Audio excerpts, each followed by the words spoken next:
আসসালামু আলাইকুম। ছোট বাজারের পক্ষ থেকে সবাইকে শুভেচ্ছা এবং অভিনন্দন। এখন যে আম গাছটি দেখতে পাচ্ছেন, আমগুলো দেখতে পাচ্ছেন, এটা মূলত আমের রাজা ল্যাংড়া আম।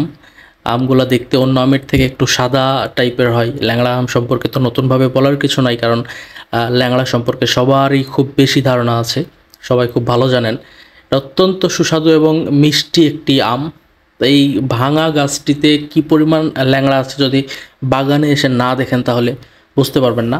এটা ঝড়ের সময় অর্ধেক ভেঙে গেছে এবং বাকি অর্ধেক গাছ টিকে আছে, এই গাছটিতেই আমে পরিপূর্ণ হয়ে আছে।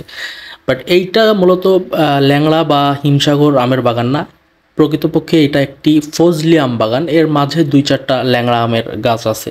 তো ফজলি আমগুলোও প্রচুর আছে আমাদের কাছে। এই গাছগুলোতে এই বাগানে প্রায় 400-র বেশি গাছ আছে, যেগুলো প্রায় 30, 35 বা 40 বছর বয়সী গাছগুলা।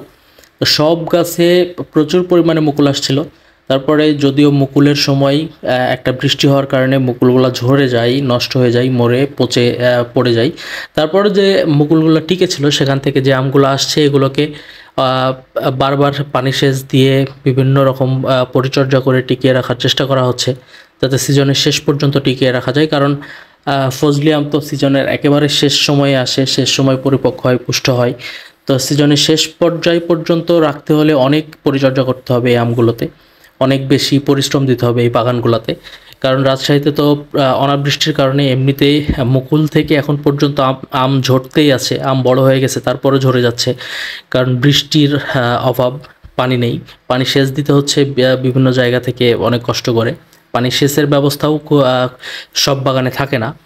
তো যাই হোক, আমাদের এই ফজলি বাগানে যে আমগুলো আছে অত্যন্ত সুন্দর কালার হয়েছে এবং মোটামুটি সাইজটাও চলে আসছে।